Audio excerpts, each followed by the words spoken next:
Hello, Namaskar, and welcome to this very special edition of Sikkim Chronicle. Well, today we are being joined by Dr. D. Udaya Kumar. Yes, the man who designed the Indian Rupee symbol. He is here at AICSMUTBI to encourage and motivate the young entrepreneurs, especially in terms of design and branding. We'll have a conversation. Sir, welcome to Sikkim, and we hope you are enjoying your stay. So, what brings you to Sikkim? I've been invited by AIC SMU by Professor Tej for the Startup Enclave, EXA Startup Enclave, as a resource person. So that's what brings me here to Sikkim. So, how did you find Sikkim? I'm sure you must, like, not much of time did you get, but how did you find it? Oh, it's been a great experience so far, and especially the hospitality.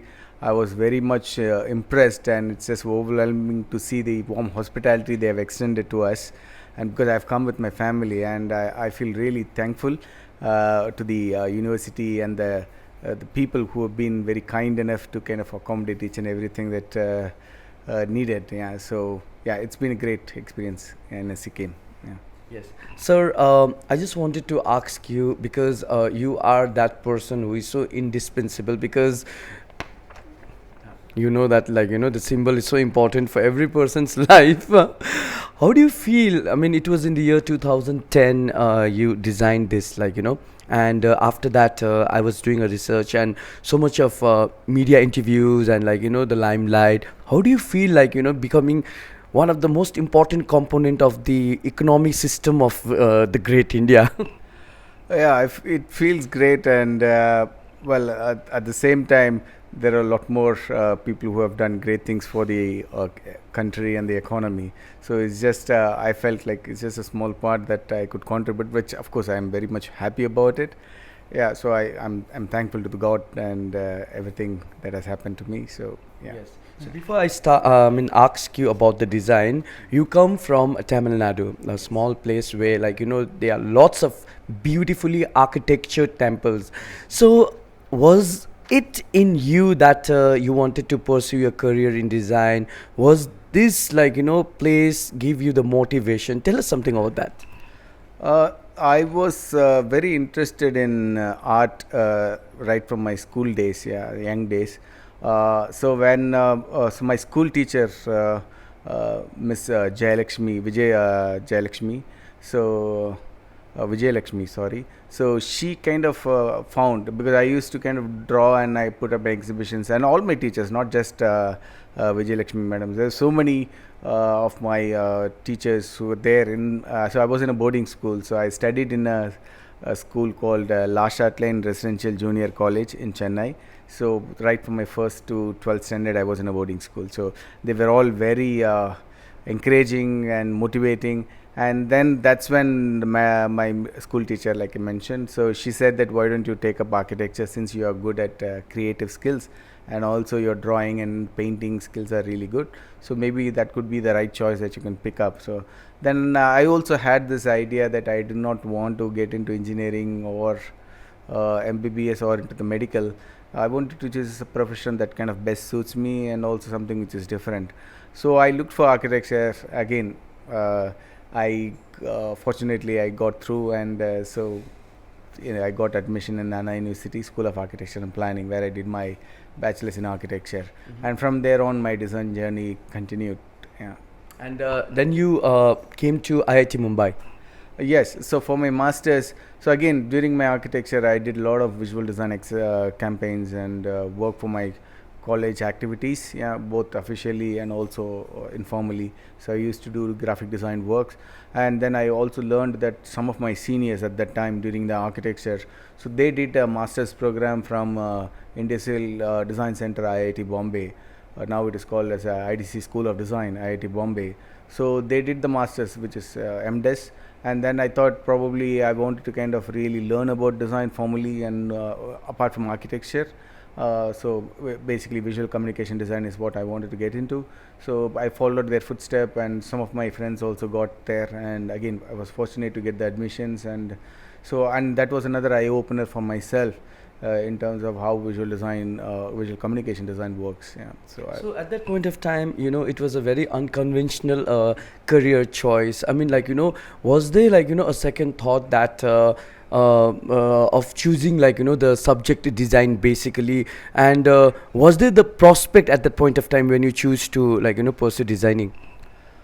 Uh, to be honest, I was not so concerned about the prospects, or I never had a doubt about changing the stream that I was into, because I loved and I enjoyed being in design field. Yeah, and this is what I wanted to do. I had a focus, and I had a very clear focus, and there was nothing else I would want to do. So of course I was interested in sports and various other things, but as a profession I always wanted to look at myself as a designer, and because it kind of posed a challenge to my own creative abilities, and I saw a lot of opportunities in that. So whether there was a market or not, that is something which I was not very particular about, but I was looking at how I can kind of explore myself and bring out the potential that I have within me. And I felt this kind of offered me that opportunity to kind of explore myself as a creative person. So I never thought of any other discipline to move on or change, or I was not so concerned about whether there's a market or not. But I thought, this is my interest, this is my love, this is my passion, and this is what I want to do. Again, looking at my own capabilities and my strengths, and which I had. Yeah. So yeah. So, sir, tell us what is happening in designing presently. I mean, lots of students are now, opting for a designing, a design career. What's happening exactly presently? There are a lot of these newer things have come up. Yeah, newer disciplines in design itself. So design is a very broad stream, which started off initially with industrial design. Then over a period of time, it just merged. They bifurcated, and there's so many specializations to come. So currently, if you look at the trend, is the UI UX, which many of the students take up. Yeah, but that's the current. Even the job providers, yeah, so many of the IT industries look for UI UX designers, where you can already see there's so many apps and websites, and where you need such kind of there's a lot of demand for such kind of designers. Yeah, so that's where we're heading. And now with this technological advancements like this AR, VR, XR, and all of those MR and so on and so forth, so there also the designers play a very important role. So where designers are getting into, yeah, many of the students offer such kind of courses. Yeah, so many of the institute also started to offer programs in such kind of fields and domains. Yeah, so exactly. All right, so let's come to this symbol. I know you have explained this numerous times, in an interview, but still we want you to explain about the design. Okay, so one of the so as you all know, this was a competition floated by Government of India. So in 2010, so that's when it was announced. Yeah. 2009 they announced the competition, but the results were announced in 2010. So the guidelines, one of them were that the symbol should be an Indian symbol. It should have this Indian tradition and cultural ethos in it. So then my own research. So I was doing my PhD in IIT Bombay. So I was working on the thesis on Tamil typography. That's my interest. Looking at Indian typography as my core area. Or area of specialization. So that I kind of explore a lot of these scripts, and I also got to study many of them as a part of my research. So then I felt like script can kind of best reflect the Indian culture and traditions. Yeah. So then I used the Devanagari script, and at the same you can see this is letter R, which is kind of an abbreviation of Rupeya, which R Rupeya. And then you also have a capital letter R. If you kind of have this one more line here, then you will find the capital letter R being there, which kind of expands to rupees. So rupiah and rupees both denote the Indian currency. So that's why I kind of used that particular visual form, the letter. And also I had this cut through between the letter form. That's because, so if you look at many of the currency signs, they have a visual grammar, a visual language, yeah, where you have a letter which is cut across either vertically, diagonally, or horizontally. So I wanted to find follow the same visual grammar, so that it could be associated or understood as a currency sign, and not as any other corporate logo or an identity or a visual sign. So that was the core idea, the basic philosophy of this symbol. Yeah, it's based on the Devanagari script and the Latin script, yeah, which is seamlessly blended together to create a simple design. So how long did it take for you to design this? Yeah, probably 2 to 2.5 or 3 months, you can say. But of course, I did not work continuously throughout the day. But as and when I found time, I could kind of work on it, because, like I said, I was doing my PhD then, and so I was just like in and out of working on it. But of course, it was when I start any design process, it is always in the back of the mind. I don't have to sit and just work on it. You just keep thinking simultaneously, so it goes on. But yeah, to roughly say about 2 to 3 months is what I. So how confident were you, like that your symbol would be chosen and would be become this landmark symbol in Indian rupee? Were you confident at that point of the competition?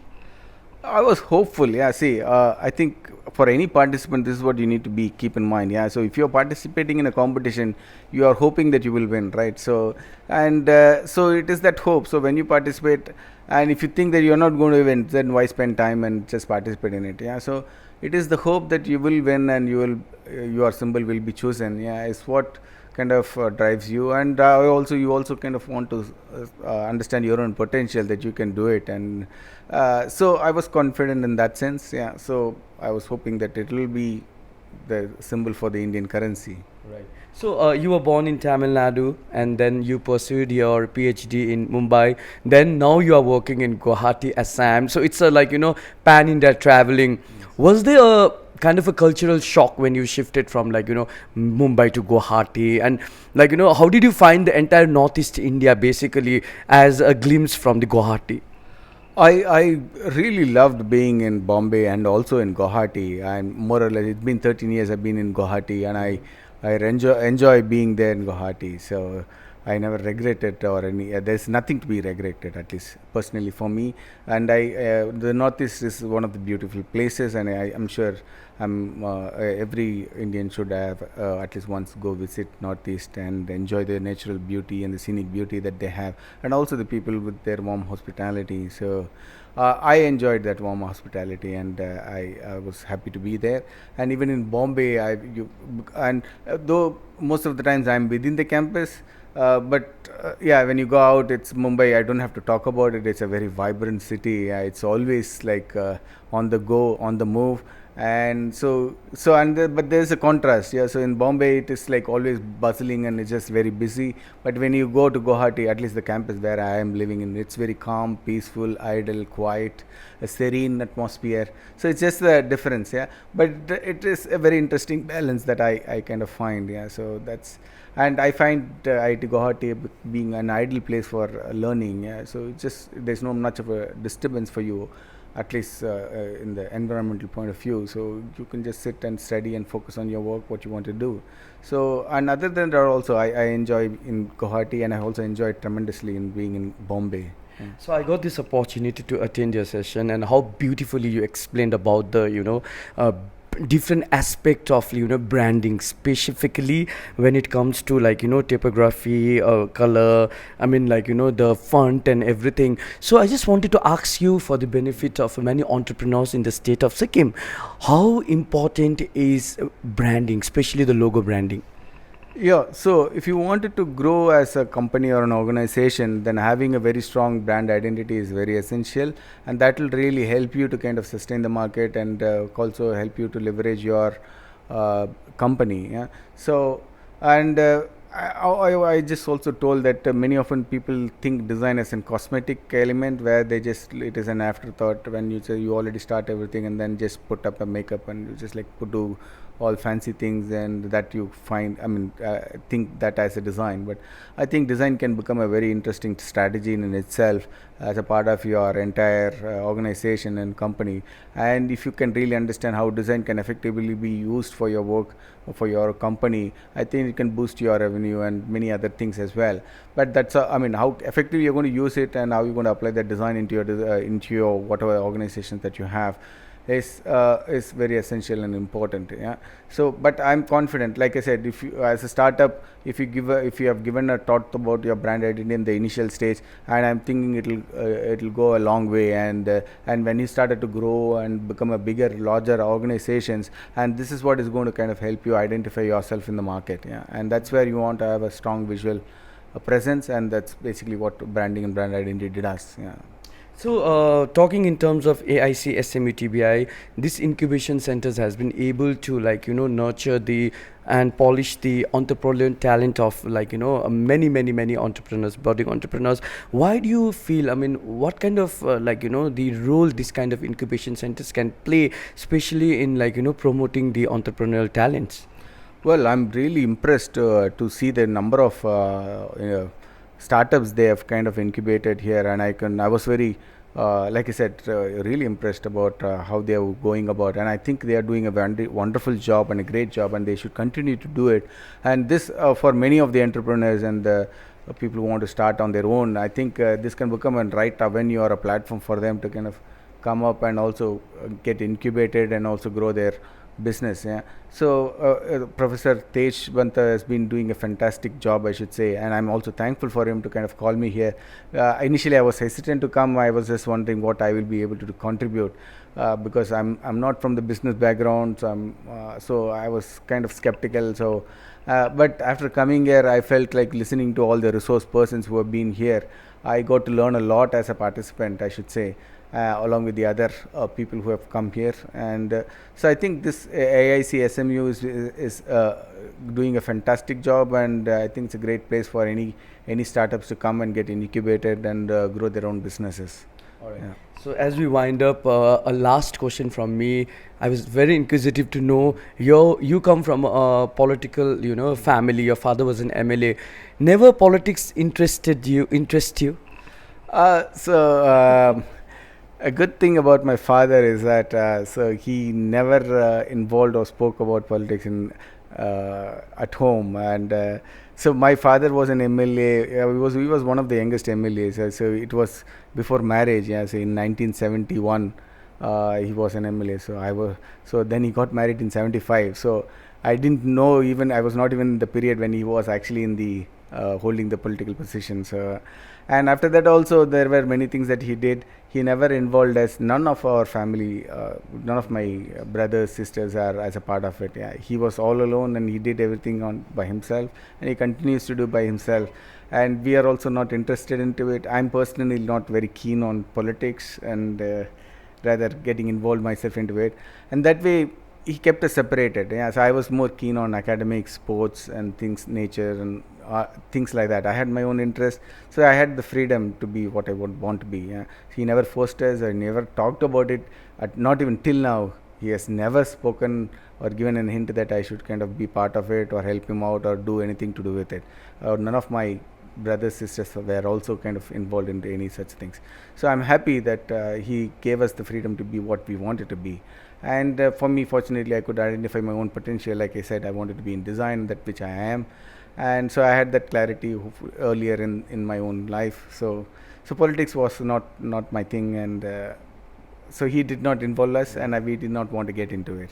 Okay. And we were all studious. All we were try to study, learn, be on our own, and we try to be independent and be on our own. We never depended on our my my parents. Yeah, though of course they helped us to educate us, but right from my school days, I already told you I was in a boarding school. That way also we were never part of this, and we could not see anything with this political. So I'm happy to have a father like him, and also my parents. They've been supportive of whatever that I did. They just gave me the freedom and trusted me that I will be doing good and continue to do good. Absolutely. So you are in one of the most premier institutes, IIT Guwahati. So what are you up to now? Matlab, are you doing any research, or what next? What is that thing you wanted to achieve? There is a lot of things to achieve. You set your own goal. So I mostly focus on my teaching, and so I wanted to kind of keep on improving my teaching skills. And I teach designs and because every time you have new kind of students, and they have different aspirations, and they want and the way they learn and so on. Yeah, and especially in the current scenario when you have a lot of platforms where they can learn on their own and be independent on themselves in terms of understanding a subject. Yeah, so it also becomes challenging for teachers. Yeah, how you kind of cope up with things. Yeah.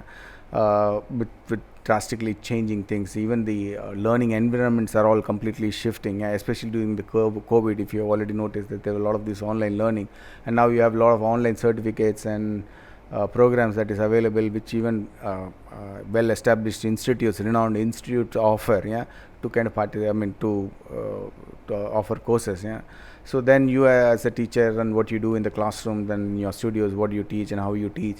So those has always been my priorities. I try to I don't compromise on my teaching. I try to do my best.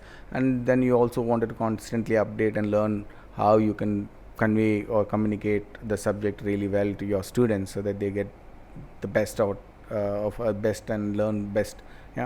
And then of course my research is something which I'm not finding time, because there of course, as if you are in an IIT system, you also have a lot of other roles that you need to play, many of the like administrative roles, and teacher and researcher, consultant, and so on and so forth. There are too many things, so you're always constantly occupied with work some way or the other. And so research, most of my research are through my own research scholars who do in different topics, and I work primarily in visual communication design, typography, graphic design is what of interest. Of late, recently I've been thinking about design leadership, so how designers can become a good leaders, and because of the skill set that they come up with, and also the knowledge that they gain or they learn. So I felt like probably you need to kind of inculcate some of the design leadership skills to them, and make designers into becoming leaders in the future. But right now I do not find specifically how this could be integrated in the country. So this was something which just came about in a couple of years ago, and I've been a lot of thinking about it, and also planning to float a course for them and learn. And I'm also learning myself. I would want to be learning about leadership qualities and what makes a leader and so on. So Thank you so much, Dr. D. Udaya Kumar, for speaking with us. It was a lovely conversation, and all the best for your future endeavors. thank you, and all the best to you as well. Thank you so much. you. So, with Ashish Gurum, this is Nirmal for Sikkim Chronicle. Get all the credible news on the go. Download the Sikkim Chronicle app.